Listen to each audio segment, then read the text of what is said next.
Okay students, तो 5 points को समझने के बाद आइए कुछ और पॉइंट्स हम लोग कंडेंसेशन पॉलीमर का देख लेते हैं। 6 पॉइंट क्या कहता है कि formation of by product like water, HCl, ammonia takes place. मतलब कंडेंसेशन पॉलीमर में कुछ बाई प्रोडक्ट बनते हैं, और वो बाई प्रोडक्ट क्या क्या बनते हैं? वाटर मॉलिक्यूल, हाइड्रोक्लोरिक एसिड या फिर अमोनिया मॉलिक्यूल। ये पॉइंट एडिशन पॉलीमर से कैसे डिफरेंट है?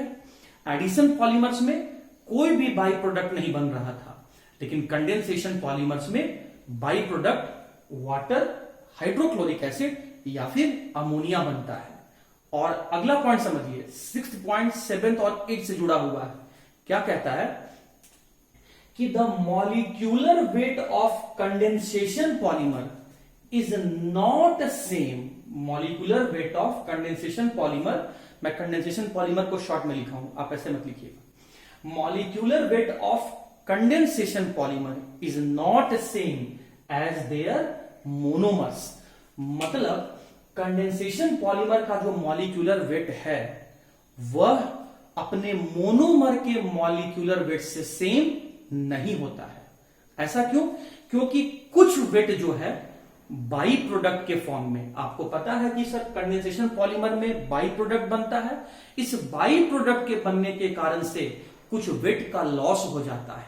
इस बात को आप ऐसे समझिए, जैसे मुझे कंडेंसेशन पॉलीमर बनाना है तो मैं 2 डिफरेंट टाइप का बाई फंक्शनल ग्रुप रखने वाला मोनोमर लिया। चलिए मैं मान लेता हूं, मैं एक मोनोमर ले रहा हूं AB टाइप का और एक मोनोमर मैं ले रहा हूं CD टाइप का। समझिएगा बात को, ये 2 डिफरेंट टाइप का मोनोमर है।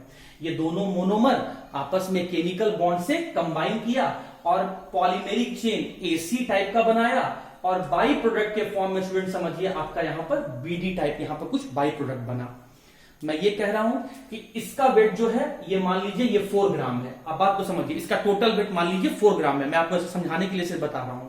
इसका वेट है, मान लीजिए कि आपका यहां पर टोटल वेट इसका आया 6 ग्राम है, जो भी आपने लिया था टोटल इसका 6 ग्राम वेट आ रहा है। अब कुछ इस मेन प्रोडक्ट के साथ साथ कुछ बाई प्रोडक्ट बन गया है।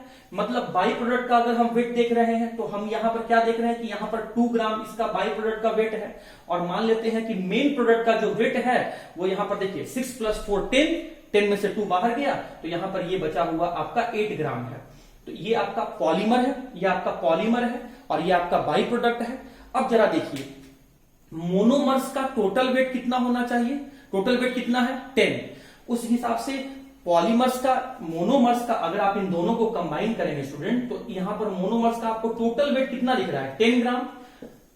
तो क्या मोनोमर्स का मॉलिक्यूलर वेट और पॉलीमर्स का मॉलिक्यूलर वेट क्या आपको सेम दिख रहा है? नहीं, बिल्कुल नहीं दिख रहा है। क्यों? क्योंकि कुछ बाई प्रोडक्ट के बनने से कुछ वेट का लॉस हो जाता है। बात को समझिए, कंडेंसेशन पॉलीमर में बाई प्रोडक्ट बनता है। इस बाई प्रोडक्ट के बनने से कुछ वेट का लॉस हो जाता है, और इस वेट के लॉस हो जाने के कारण से जो मोनोमर्स का मॉलिक्यूलर वेट और जो पॉलीमर्स का मॉलिक्यूलर वेट है वो दोनों डिफरेंट हो जाता है। यही कहता है। पहला बात आपको 6 पॉइंट को याद रखना है, और 6 पॉइंट ही रीजन बनेगा 7th और 8th पॉइंट का। 6th पॉइंट कहता है कि कंडेंसेशन पॉलीमर को बनाते समय कुछ बाई प्रोडक्ट बनते हैं, और बाई प्रोडक्ट क्या क्या बन सकते हैं? या तो वाटर, अल्कोहल, या फिर अमोनिया, या फिर हाइड्रोक्लोरिक एसिड, इसमें से कुछ भी बन सकता है। और इसी बाई प्रोडक्ट बनने के कारण से कुछ वेट में लॉस हो जाता है, और यही वजह है कि कंडेंसेशन पॉलीमर का जो मॉलिक्यूलर वेट होता है वो अपने मोनोमर के मॉलिक्यूलर वेट से डिफरेंट होता है। अगला पॉइंट देखिए स्टूडेंट, यही 6th पॉइंट ही इसका भी रीजन बनेगा। क्या कहता है? The empirical formula of condensation polymers is not same as their monomers. मतलब कंडेंसेशन पॉलीमर का इंपेरिकल फॉर्मूला भी अपने मोनोमर्स से डिफरेंट होता है, सेम नहीं होता है। क्यों? फॉर्मूला मोनोमर्स का और कंडेंसेशन पॉलीमर का फॉर्मूला सेम क्यों नहीं होता है? क्योंकि यहां पर बाई प्रोडक्ट का फॉर्मेशन होने के कारण से कुछ एटम बाहर चले जाते हैं। ध्यान से समझिएगा, कंडेंसेशन पॉलीमर बनाते समय हमें कुछ बाई प्रोडक्ट्स भी मिलते हैं। इस बाई प्रोडक्ट बनने के कारण से कुछ एटम्स रिप्लेस हो जाते हैं, कुछ एटम बाहर चले जाते हैं, जिसकी वजह से एटम्स के नंबर में डिफरेंस दिखने लगता है। और इस एटम के नंबर में डिफरेंस के कारण से इंपेरिकल फॉर्मूला पॉलीमर का, कंडेंसेशन पॉलीमर का, और इंपेरिकल फॉर्मूला उसके मोनोमर का, दोनों डिफरेंट है। स्टूडेंट, इन तीनों पॉइंट में कंफ्यूज नहीं होना है, मैं फिर से रिपीट कर रहा हूं। कंडेंसेशन पॉलीमर बनाते समय बाई प्रोडक्ट बनता है। इस बाई प्रोडक्ट बनने के कारण से कुछ मास का लॉस हो जाता है, कुछ एटम के नंबर का लॉस हो जाता है।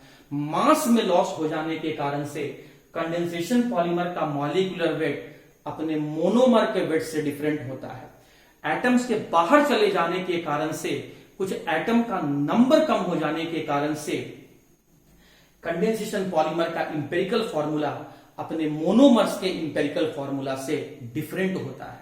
तो रीजन भी याद रखिएगा। अच्छा, अब इसको हम लोग डिफरेंशिएट करते हैं एडिशन पॉलीमर से। एडिशन पॉलीमर में कोई भी बाई प्रोडक्ट नहीं बनता है, लेकिन कंडेंसेशन पॉलीमर में बाई प्रोडक्ट बनता है। अगला पॉइंट, वहां बाई प्रोडक्ट नहीं बनता था, किसमें? एडिशन पॉलीमर में, इसीलिए कोई मास का लॉस नहीं हो रहा था, कोई एटम के नंबर में चेंज नहीं हो रहा था, इसीलिए एडिशन पॉलीमर का मॉलिक्यूलर वेट या फिर इंपेरिकल फॉर्मूला अपने मोनोमर के जैसा ही था।